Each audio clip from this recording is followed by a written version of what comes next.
Hello students, I am Bindu. Hope you all are doing well.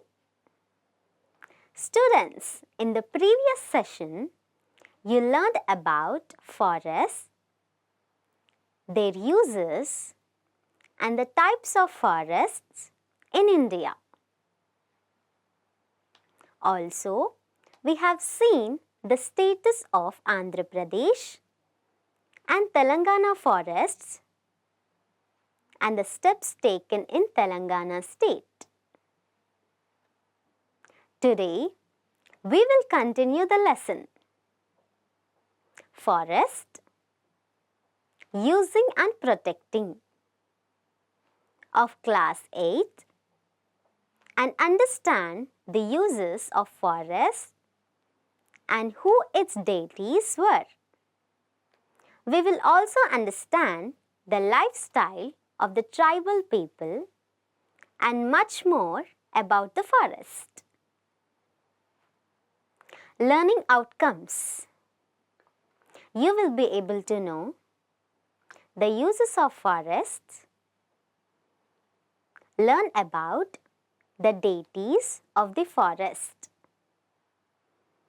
understand the lifestyle of the tribal as they were born and brought up in the forests, and they know about their rights, know about the protection of the forests, understand the change from 1988 to 90. Know about Forest Rights Act 2006. Keywords. Tribal. Tribal is used to describe things relating to or belonging to tribes and the way that they are organized. Sanctuaries. A nature reserve. Regeneration. Regrowth. Commercial. Related to or used in the buying and selling of goods and services. Dwellers. A person or thing that lives or resides in a specified place or environment. This is the concept map of the lesson forest, using and protecting. Tribal people and forest. Forests provide a critical resource for the very poor in our state to make a living. In North Coastal region, for example, 20% of the people who use the forest collect headloads of fuel wood and carry them to markets for sale. On the other hand, in Rayalaseema districts,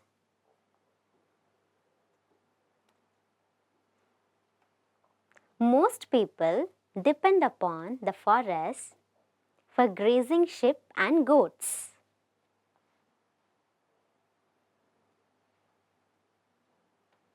In the coastal region,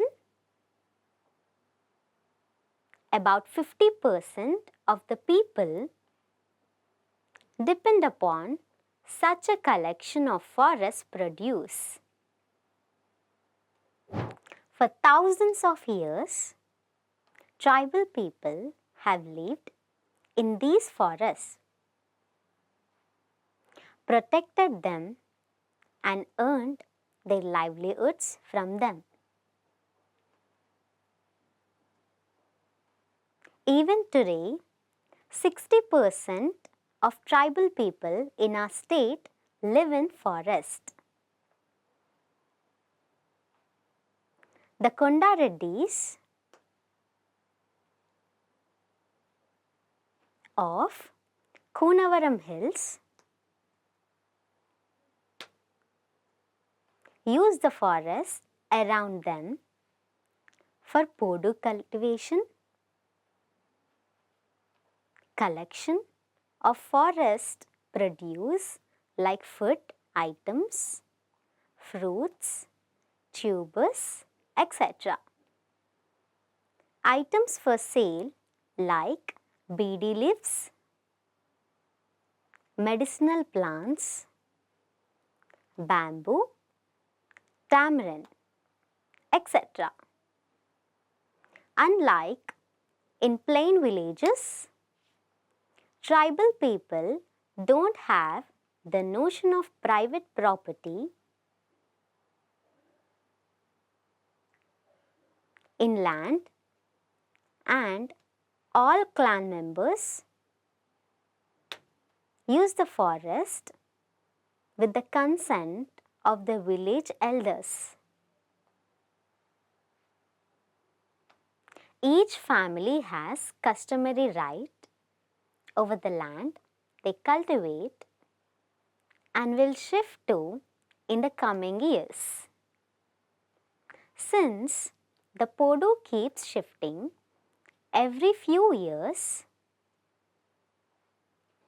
there is no fixed record of ownership of land. Also, when the population increases and new families are formed, the village elders permit them to clear new plots of land. In the days before British rule, the tribal people treated the forests as their own. But it was a sacred land to them, which they used without causing damage to it or the animals in it. Even when they hunted animals or cleared forests for podu fields, they took care to ensure the regeneration of animals and trees. During the last 200 years after the establishment of British rule in our country, the tribal people gradually lost their control and rights over the forest. Since then, forests were rapidly cut down. This happened in two ways. Firstly, there was a great demand for wood for various purposes like building railways, ships, factories, mines, houses, furniture, etc. As a result of these pressures, large tracts of forest were cut down and the wood sold out. In many areas, forests were cut down to create plantations of tea, coffee, or rubber. Thus, the total area under forests got reduced greatly. Secondly, the British government wanted to control the felling of forests in such a way that it could benefit most from it and also help in protecting the remaining forests. They made laws in 1864 and 1878 to create the Forest Department, which was given control over the forests. Similar laws were also passed by the Nizam government in the areas under its control. The laws restricted the traditional or customary rights of the tribals and forest users by classifying forests as reserved and protected forests. Reserved forests were forests in which no one could enter. Protected forests could be used by people. They could take headloads of wood, and small forests produce for their own use and could graze their cattle.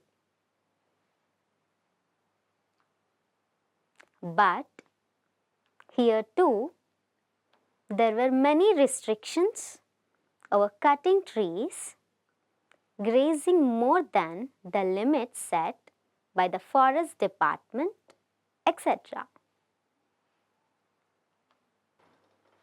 The government at this point did not really care for them. When the government had to define the area under forest, it treated most of the land used by the tribal as a forest belonging to the government.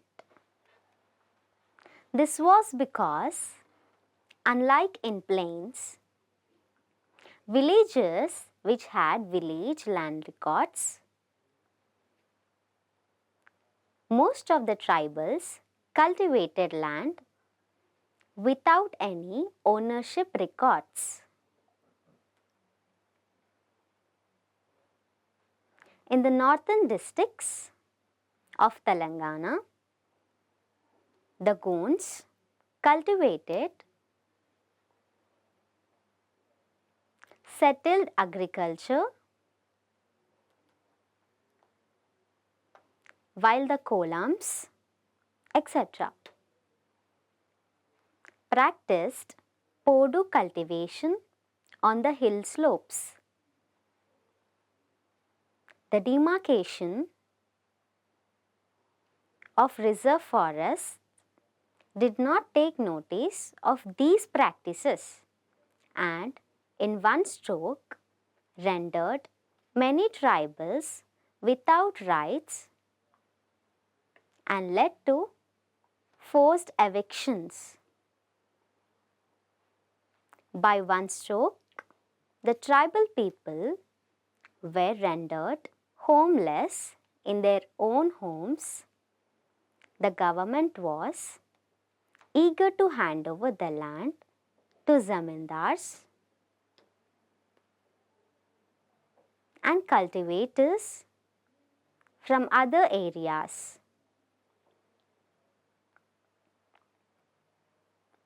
So that they could settle down and cultivate the lands and pay revenue to the government. The evicted tribal people had to work for these landlords now.